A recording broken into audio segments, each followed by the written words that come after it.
Greetings, everyone. My name is Simone Flowers, born and raised in Passaic, New Jersey. Happy to be a part of this cohort of 2021. This is an exciting journey for me, and I hope it's the same feeling for everyone else watching this. First question is, who am I? I am Simone Flowers, born to Jamaican parents in Passaic, New Jersey. Education has always been a substantial component within my upbringing. I enjoy encouraging and motivating others. I enjoy assisting, helping another. I don't care what it is, whatever task a person is dealing with, I enjoy assisting. I get a high out of assisting and just helping others and helping them get to where they're trying to achieve, whatever it is. It could be a degree, it could just be a particular task. I'm just someone who loves to give. I do have the habit of giving a lot and not always receiving in return, but that's just not how I'm wired, and I'm fine with that. I chose this program because it focused on transformative leadership. And when I was introduced to that particular theory during my master's program, I thought it was interesting because I'm like, you know what, I can see myself doing that. Like, it's different when you're doing something, but then when you find a definition that applies to what you're doing, it's like, I don't know how to explain it, but it was more encouraging to continue with my program knowing that my leadership style has a particular theory or definition, I might say. As I mentioned, I'm from Passaic, New Jersey, which is about 15 minutes away from where I work, which is Montclair State University. I know this is cheesy, but whatever. And I currently work as the program assistant in the Office of the Dean of Students. I work with tremendous, outstanding women who are leaders in their own right. I work for 2 associate deans, as well as the dean, as well as the VP.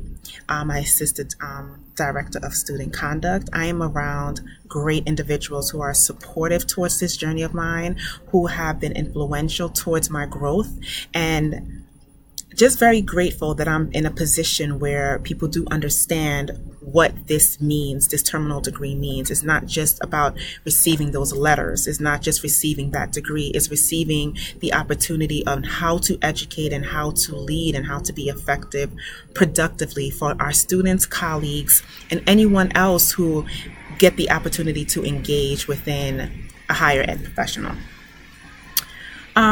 What do I do specifically? What I don't do. This is the Dean of Students office. So we experience different amounts of situations, unique situations. If we're dealing with parents, we're dealing with students, we're dealing with res life situations, we're dealing with dropping out of school or trying to get back into school. It all depends on what the situation is. We deal with food insecurity, homelessness. The options varies. The situations are unlimited. However, we are the stop shop of trying to find a resolution to help our students continue to move on depending on whatever situation that they're in. I work closely with one of the associate deans. I work with our foster care students. I work with student that falls under conduct. I advise a plethora amount of students in regards to situations that they're dealing with, either home life, academics, conduct, you name it. I also provide different presentations on bystander intervention, Title IX. I work as an apprentice as Title IX investigator. Talk about self-care as well as leadership. I just gave a presentation yesterday about leadership and the importance of evolving, understanding self and self-care and how to refuel yourself. As much as we give out, we also have to be transparent about what can we work on us and become a better version of self each day. We can't just dictate and tell people, this is how you should do this and this is how this should be done if we're not applying that to ourselves. I'm a person who practices what she preaches because people are learning or watching from me, so I'm very mindful of that. Last question. I identify as a servant leader. I love to be the back burner of people. I like to work behind the scenes and I like to see people flourish based on anything, based on their passion, based on the task given. It doesn't matter. I'm not a person who looks for accolades. I don't need anyone to give me a shout out based on what I've done. My action speaks for my work. So I don't really need an extra credit or anything like that. However, if I'm able to influence others, then I'm grateful just doing that. Based on the chapter 3, I will say that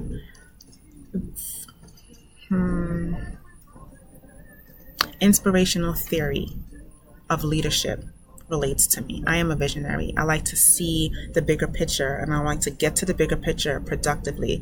I am aware that it will entail conflicts, issues. You have to start back from scratch, but you have to keep going. I think about Gandhi. I think about Steve Jobs. I think about Muhammad Ali. I think about Nelson Mandela. When you're a visionary, you're not necessarily a person who is just thinking everything is going to be positive. You have to have a mindset to be positive, but also have the expectation that it may not go the way you would like. But each time there's a roadblock, there's an opportunity of a lesson to be learned on how to lead or navigate in a different way.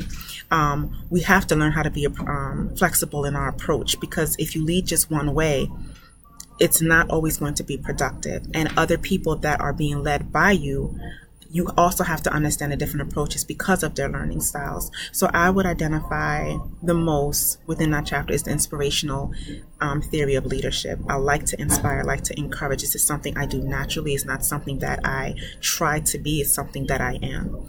And that's all I have at this point. So I look forward into listening to my classmates' introduction, and I look forward into reading your responses as well as writing my own on yours. Everyone have a great day, have a productive Wednesday, and remain blessed. Thank you.